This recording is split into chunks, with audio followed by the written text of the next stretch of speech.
Hey Pepper Gang, are you waiting for the next big thing in FPS gaming? I'm talking Fortnite levels of big. The type of big that gets mainstream attention. The type of big game that kids beg their parents to buy them. The type of big that makes ripples in gaming. And what if I told you the foundation for this is already set? I'm talking about the emerging extract looter shooter genre, heavily popularized by Escape From Tarkov. Now before we get into the details, if you want to chat or see some of these looter shooters live on stream, follow my Twitch, come say hello. The link is in the description. I also want to say that this video is purely based on opinion, based on analysis of games that I have heavily played the last few years and created content for what my channel is built on. Some games that you have never seen, games that I have seen developed in the last few years. Some of you might disagree on my points, but I appreciate you clicking on the video and listening anyway. Now, to back up my claim about the extract looter shooter genre being the next big wave of FPS games, we need to look at some history. What was the last FPS genre that took the gaming industry by storm? Battle Royales. If we go back in time,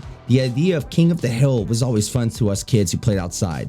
So it's no surprise gaming devs and modders took this enjoyable childhood game and made it into a video game. Minecraft had the Hunger Games servers back in the day. Games like H1Z1, PUBG came out on PC, and those started to gain a lot of traction. Streamers, YouTubers, gamers alike began binging the emerging Battle Royale games, but guess what? At first, they were limited to PC. Then it arrived, Fortnite, early access on console and PC. I actually remember reading about the game in Game Informer back in high school years back because their Save the World sandbox zombie survival mode was so cool in theory. However, Epic made the best move possible they could have made at the time. They saw what was happening with PUBG, H1Z1, and how BRs were what all players wanted. Boom.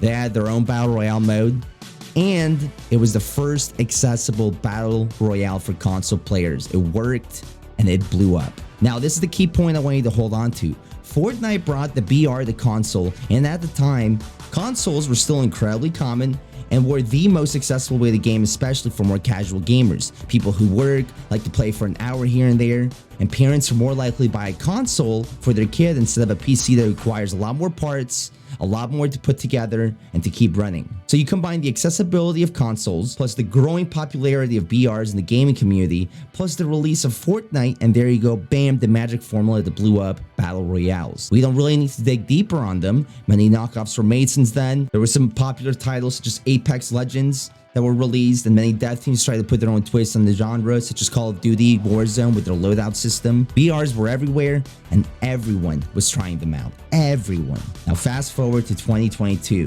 BRs are stale to many FPS gamers.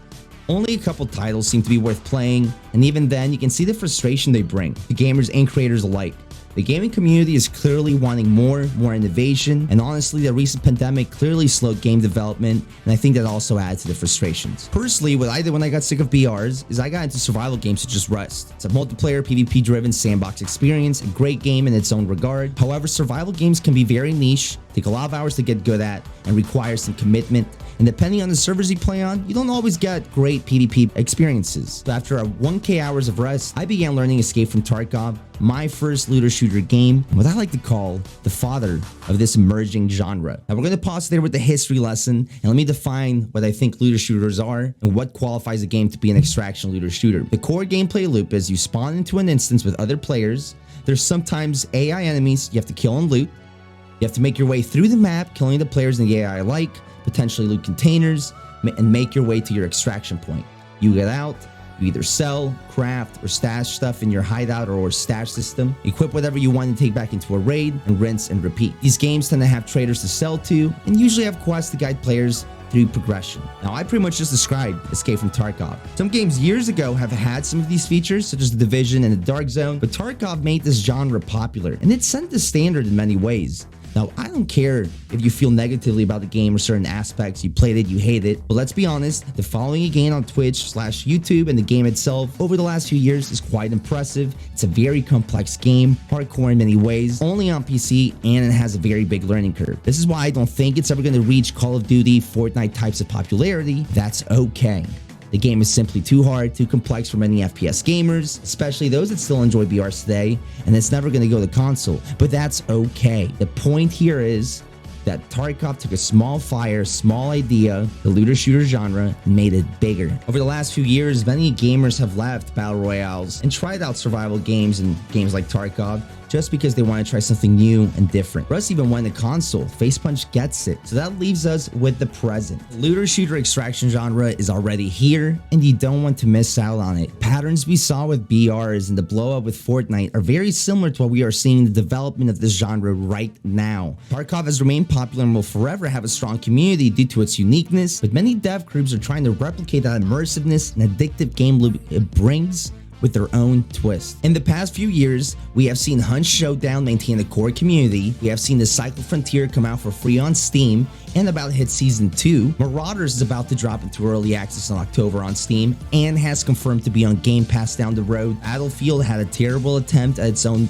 mode called Hazard Zone. There was a game called Scavengers that failed that had similar mechanics to looter shooters. Call of Duty is going to drop their own extraction mode called DMZ real soon, and even Dr. Disrespect's Dead Drop is being developed as a vertical looter shooter style game. Hell, I have even seen a medieval version of this raid gameplay loop in Expedition Agartha this year. The point is, the development of all these games is a clear indication that this gameplay loop is popular, gamers want more of it, and each dev team wants to refine it to make them appeal to the mass, and some are trying to be that bridge transition game between Battle Royale and looter shooter. And the fact that AAA studios are attempting to make their own version of Tarkov shows that they believe in the money these games bring. They follow the money at the end of the day, and if they're spending resources on development, marketing, and testing on this gameplay loop, they realize how popular it can be. So where does this leave us? I think whichever dev team takes a looter shooter mode, genre, gameplay loop, right, successfully translated to a PC and console model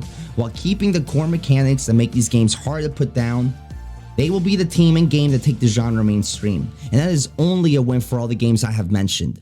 Well, not Battlefield, but successful looter shooters. With Call of Duty DMZ about to drop for free, I am very curious to see how well that mode does if it's a major success. It might be the one that takes the genre mainstream. We have to wait and see if any looter shooters survive on console, but I truly think the foundation is already set here on PC. It's only a matter of time, and I don't want you guys to miss it. If you haven't tried a looter shooter yet, but you like first-person shooters, survival games, and battle royales, you gotta try one of these games out. I'm telling you, they are addicting and so much fun. And that leaves us with the future. What if you don't like any of these existing games? What if DMZ is a flop? Don't worry, it's only the beginning of the wave. I'm sure there are projects we don't even know that include this gameplay loop.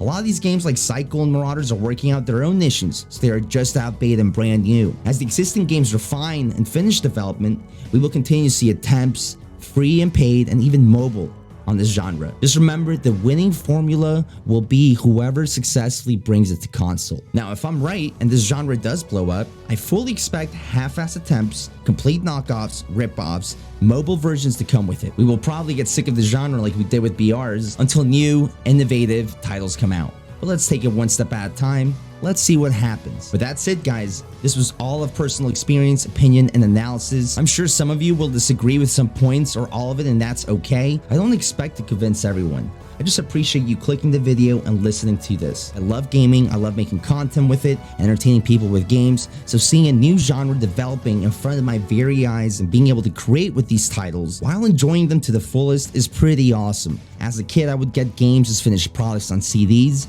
and that was it. Now, I get to partake in that early development process, give feedback on it, make videos on it, which I think a lot of us take for granted. But anyway, I hope you took something away from this video. Thank you for watching. Feel free to check out some of those looter shooters I mentioned on my channel. There's a lot of footage on them. Thank you again, guys, and I hope you have a great day.